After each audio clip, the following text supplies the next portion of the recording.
नमो भगवते वासुदेवाय नारायणं नमस्कृत्य नरं चैव नरोत्तमं देवीं सरस्वतीं व्यासं ततो जयमुदीरयेत् शृण्वतां स्वकतः कृष्णपुण्यश्रवणकीर्तन हृदयन्तस्थो ह्यभद्राणि विदुनोति सुहृत्सतां नष्टप्रायेषु अभद्रेषु नित्यं भागवतसेवय भगवतिरुत्तमश्लोके भक्तिर्भवति नैष्टिकी. Reading from Srimad Bhagavatam, Canto 4, Chapter 30, Text 1. विदुरौवाच ते ये त्वया अभिता ब्रह्मन् सुताः प्राचीनबर्हिषः ते रुद्रगीतेन हरिं सिद्धिम् आपुः प्रतोषयकाम्. विदुर उवाच ये त्वया अभिता ब्रह्मन् सुताः प्राचीनबर्हिषः ते रुद्रगीतेन हरिं सिद्धिम् आपुः प्रतोष्यकाम्. विदुर उवाच ये त्वया बिता ब्रह्मन् सुताः प्राचीनबर्हिषः ते रुद्रगीतेन हरिं सिद्धिम् आपुः प्रतोष्यकाम्. Synonyms. Vidura Uvacha. Vidura said, Yea, those who, Tvaya, by you, Abhitaha, were spoken about, Brahman, O Brahmana, Sutaha, or sons, Prachina Barishaha, of Prachina Barisha. Te, all of them, Rudra Gitena, by the song composed by Lord Shiva, Harim, the Lord, Siddhim, success, Apuhu, achieved, Pratoshya, having satisfied, calm, what? Translation and purport by His Divine Grace, A.C. Bhaktivedanta Swami Srila Prabhupada Ki Jai. Translation. Vidura inquired from Maitreya, O Brahmana, you formerly spoke about the sons of Prachina Barhi and informed me that they satisfied the Supreme Personality of Godhead by chanting a song composed by Lord Shiva. What did they achieve in this way? Purport. In the beginning, Maitreya Rishi narrated the activities of the sons of Prachina Barhi. These sons went to the great lake, which was like an ocean, and fortunately, finding Lord Shiva, they learned how to satisfy the Supreme Personality of Godhead by chanting the songs composed by Lord Shiva. Now, their father's attachment for fruitive activities was disapproved by Narada, who therefore kindly instructed Prachina Barhi by telling him the allegorical story of Puranjana. Now Vidura again wanted to hear about Prachinabar, his sons, and he was equally inquisitive to know what they achieved by satisfying the Supreme Personality of Godhead. Here, the words Siddhim Apuhu, or achieved perfection, are very important. Lord Krishna says in the Bhagavad Gita 7.3, Manushyanam Sahasreshu Kaschit Siddhaye. Out of many, many millions of people, one may be interested in learning how to attain success in spiritual matters. The supreme success is mentioned also in the Bhagavad Gita 8.15. Mamupetya punarjanma dukale masashvatam napnuvanti mahatmana samsiddhim paramam gatim. After attaining, after attaining me, the great souls who are yogis in devotion never return to this temporary world, which is full of miseries, because they have attained the highest perfection. And what is that highest perfection? This is also explained in that verse. The highest perfection is to return home back to Godhead, so that one will not have to return to this material world and transmigrate from one body to another in the dream of material existence. By the grace of Lord Shiva, the Prachetas actually attained perfection and returned home back to Godhead after enjoying material facilities to the highest extent. Maitreya will now narrate that to Vidura. Text 2. किं बार्हस्पतेय परत्रवात कैवल्यनाथ प्रियपार्श्ववर्तिनः आसाद्य देवं गिरिशं यदृच्छा प्रापुः परं नूनमतः प्रचेतसः किं बार्हस्पत्येह परत्रवात कैवल्यनाथ प्रियपार्श्ववर्तिनः आसाद्य देवं गिरिशं यदृच्छया प्रापुः परं नूनमतः प्रचेतसः किं बार्हस्पत्येह परत्रवात कैवल्यनाथ प्रियपार्श्ववर्तिनः आसाद्य देवं गिरिशं यदृच्छया प्रापुः परं नूनमतः prachetasah. Synonyms. Kim, what? Barahaspatya, O disciple of Brahaspati. Iha, here. Paratra, in different planets. Va, or. Atha, as such. Kaivalyanatha, to the bestower of liberation. Priya, dear. Parshvavartinaha, being associated with. Ashadhya, after meeting. Devam, the great demigod. Girisham, the lord of Kailasha hill, Yadrichya, by the providence, Prapuhu, achieved, Param, supreme, Nunam, certainly, Atha, therefore, Prachetasaha, the sons of Barhisha. Translation and purport by His Divine Grace A.C. Bhaktivedanta Swami Srila Prabhupada Ki Jai. Translation. My dear Bharaspritya, what did the sons of King Barhishat, known as the Prachetas, obtain after meeting Lord Shiva, who is very dear to the Supreme Personality of Godhead, the bestower of liberation? Certainly, they were transferred to the spiritual world. But apart from that, what did they obtain within this material world, either in this life or in other lives? All types of material happiness are obtained in this life or in the next life on on this planet or on the other. The living entity wanders within the material universe in so many species of life and so many planetary systems. The distress and happiness called during the span of life are called iha, and the distress and happiness obtained in the next life are called paratra. According to Lord Mahadeva, Shiva is one of, according, actually, Lord Mahadeva, Shiva is one of the great demigods within this material world. Generally, his blessings bestowed on ordinary people mean material happiness. The predominating deity of this material world, Durga, is under the control of Lord Mahadeva, Girisha. Thus, the Lord Mahadeva can offer anyone any kind of material happiness. Generally, people prefer to become devotees of Lord Girisha to obtain material happiness. But the Prachetas met Lord Mahadeva by providential arrangement. Lord Mahadeva instructed them to worship the Supreme Personality of Godhead, and he personally offered a prayer.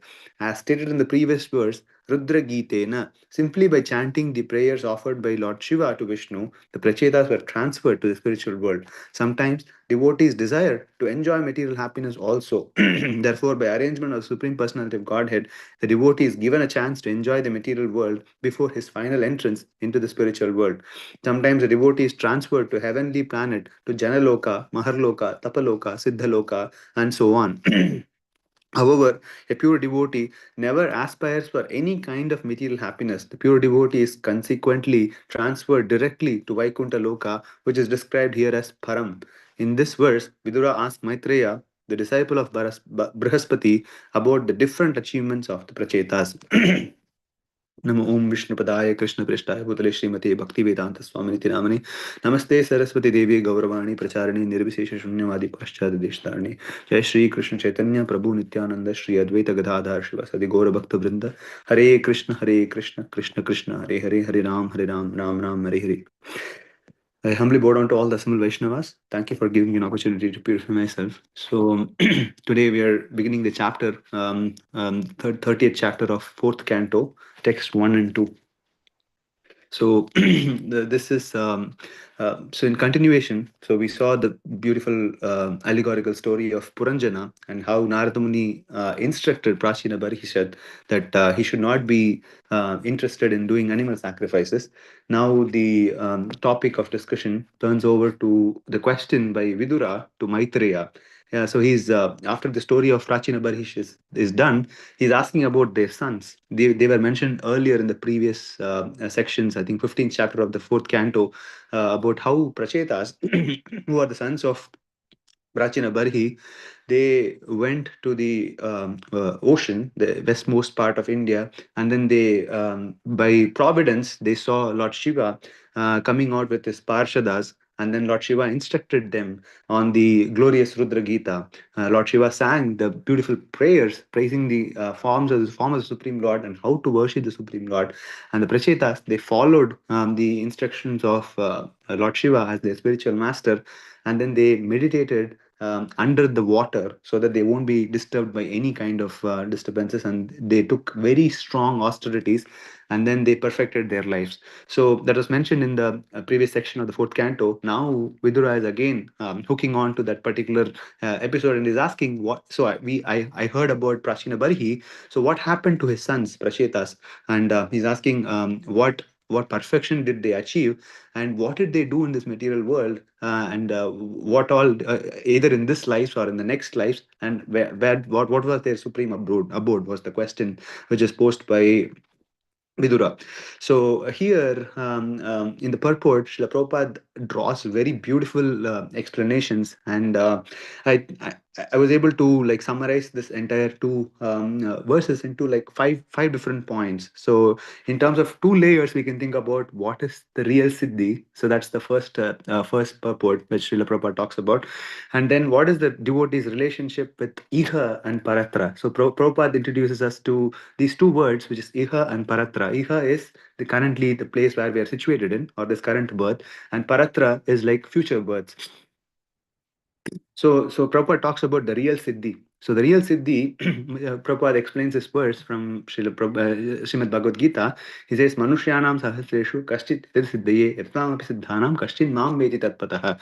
So the Siddha, the word Siddha means that which is perfect or perfection. So anything we do in this material world is striving towards perfection. So we try to read material subjects, we try to do material activities, and we try to do things perfectly, but what is the real perfection? So Krishna himself in the Bhagavad Gita says, Manushyanam sahasreshu kaschit yadati siddhaye yadadamapi siddhanam kaschit mam veti tattvataha. Even among men, of the thousands of men, only few look for perfection, and even after, among those who look for perfection, only few attain my lotus feet. So that's the verse which Lord Krishna is saying in the Bhagavad Gita, which means siddhi is not something which is commonplace, right? It's not like something like getting a master's degree or a PhD. It's not something as simple as that. Siddhi, Srila Prabhupada explains, is that understanding our original position with the Supreme Personality of Godhead and getting to a place or going back home, back to Godhead is considered the real Siddhi. So most people aren't even aiming at Siddhi, they are aiming at comfort. But Vidura is teaching us the only way to measure our life, if you're making success, is to understand if you're making progress in spiritual life. So that's the first point. The real siddhi is actually rare. And the second point which Srila Prabhupada talks about is the perfection or no point of no return. So that this is mentioned in multiple places in the Bhagavad Gita. We can see like Yad gatva na nivartante tadhama paramam mama. So that place which one achieves, one does not come back. That place is mine, which was what Krishna says in the 15th chapter. Yad gatva na nivartante tadhama paramam mama. And Krishna, Sri Prabhupada again quotes this verse from the 8th chapter, Mamapetya Punarjanma Dukhale Masashvatam. So he's explaining this characteristic of this material world. The characteristic of this material world is Dukhalayam and Asashvatam. So Alayam is a refuge. Dukhalayam is refuge of all sorrows. So anything we try to find in this material world is nothing but dissatisfaction and sorrow. And then dukalem asashvatam. Sashvata in Sanskrit means permanent. Asashvatam means impermanent. So we have practical experience of this. Like anything we do has, as Krishna says, Adi Antavanta Kaunteya Nateshu Ramate Buddhaha, has a manufacturing date and an expiry date. So anything which happens to be that is part of this material world. So we don't have anything which goes unending, and anything which has a beginning and end is called Adi Antavanta. Nateshu Ramate Buddhaha. So people who are considered to be Buddhaha or intelligent, they don't involve themselves too much into this Adi Antavanta. That's what Srila Prabhupada says here. Mamupetya Punanjanma Dukhale Masashvatam. So the goal in this material world is not to enjoy this material world, but to develop this attachment for Supreme Personality of Godhead by eventually that we get past this material world and go back home, back to Godhead. So that's the highest perfection, which is the second point. And the third point mentioned, the second purport is Iha and Paratra. So this is very interesting. So, unless we learn from Srimad Bhagavatam, Srimad Bhagavad Gita, these things are very, very difficult for us to understand because we are so caught up in the current moment, in the present moment, that it's difficult to see the big picture. So, Srila Prabhupada talks about here Iha is the current birth, and Paratra is the future births which we will have. And Iha is the happiness or distress in this life, and Paratra is the happiness or distress in the next life, is what Srila Prabhupada says. Then he says, Lord Shiva is a great demigod, and generally people seek his blessings for material happiness. So there are different names for Lord Shiva, and one of the names is called Ashutosh. Ashu is like very quickly, Tosha is very quickly pleased. So Krishna, Lord Shiva is very quickly pleased, and he is very close to this material world. because he's intimately connected to this material world. So it's very easy for devotees to please Lord Shiva and then ask for material benefits. So one of the glorious prayers in the Vedas for Lord Shiva is called Namaka and Chamaka. So if you see what Namaka is like going to Lord Shiva, and Chamaka is like asking for different things. It says San Chame, Mayas Chame. So it's asking for different things in this material world. So that's how that's how devotees typically approach Lord Shiva, which is to get material satisfaction. But here, Prachetas, they're different. Like by the will of providence, they saw Lord Shiva on the banks of in the Western Ghats, and there Lord Shiva gave them this beautiful prayer called Rudra Gita. And this Prachetas, they were able to meditate on this prayer for thousands of years and eventually perfect their lives. So that's the so that's the third point, which is Iha and Paratra, and why people typically run towards demigods, because demigods are easily pleased, and because of that, they are able to satisfy material desires. And since people are, in general, are after material desires, so people go and approach demigods and not go to the Supreme Personality of Godhead. But Srimad Bhagavatam condemns this. So one verse which comes to my mind is Akama sarva kamova moksha kama udaradihi tivrena bhakti yogena yajeta purusham param. It says Akama sarva kamova. If you don't have desire, then also go to the Supreme Lord. Sarva kamova. If you have all the desires, then also go to Supreme Lord. Moksha kama. If you're desirous of liberation, then also go to the Supreme Personality of Godhead. Udaradihi tivrena bhakti yogena. And if you want to enhance your intelligence, even then, go udaradi tivrena bhakti yogena. Do tivra bhakti, which is like continuous, perfect devotional service to Supreme Lord. And tivrena bhakti yogena yajeta purusham param. So connect yourself to the Supreme Personality of God. It is a message from Srimad Bhagavatam. So Srimad Bhagavatam does not talk about going and approaching demigods, but it's talking about doing bhakti or supreme devotion to the Supreme Personality of Godhead. And we see in the Bhagavad Gita where Krishna says, Yanti Deva Pitrideva Pitrinyanti Pritivrataha Yanti Madhyaji. So he says, like, even if you approach Pitras, the demigods, all the other devatas, eventually you're actually approaching me because I am the root. So that's the third point. The fourth point, the why Prachetas were able to achieve perfection. It's not merely because of their austerities, but it's because of their association with the the devotee of Supreme Personality of Godhead, which is Lord Shiva. So that association, and by them hearing the glorious prayers where Lord Shiva says, where Lord Shiva sang the Rudra Gita, Chitam ta Atmavid Varya Swaste Swastirastu me Bhavata Radhasaradham. So all these different prayers which Lord Shiva sang, they heard this. The Prachetas heard these songs, and then gradually their hearts got purified, and they got the love of Godhead. So that's the fourth point, which is the importance of association with the devotees of the Supreme Personality of Godhead. And this is the Srimad Bhagavatam talking about the glory of Sadhu Sangha. So there are multiple verses in Srimad Bhagavatam explaining the glories of Sadhu Sangha. And one verse which I want to explain is this verse from the 25th chapter of the third canto, where this is spoken by Kapila, and he say Lord Kapila to explaining this Mother Devahuti. We have already seen this in the past, which is Satam Prasangena Mama Virya Samvido Jid Bhavat Hrit Karna Rasayanam Kataha Tad Joshanat Asu Apavargavartmani Shraddha Ratir Bhakti Upak Anukramshyati. So it says Satam Prasangena, by associating with the Supreme Personality of Lord Godhead's devotees, Mama Virya Samvido Bhavanti Hrit Karna Rasayanam Kataha, and by hearing the glorious pastimes, the Leelas of the Supreme Personality of Godhead through them, and Tad Joshanat Asu Apavargavartmani, and then quickly the desire to attain the lotus feet of the Supreme Lord appears in the heart. And it says Shraddha, first comes Shraddha, which is faith, Rati, then comes steady devotional service, Bhakti, and then Bhakti follows, Anukramshyati, in that order. So first faith comes, and then the steady devotional practice comes, and then Bhakti follows. So that's the process, and that's how the association with devotees helps us. That's the fourth point. And the fifth point is devotional life even if boons come, the devotees does not desire them. So there are multiple instances of this. And one beautiful verse which came to my mind is the Kulashekar Alvar when he sings this Mukundamala Stotram.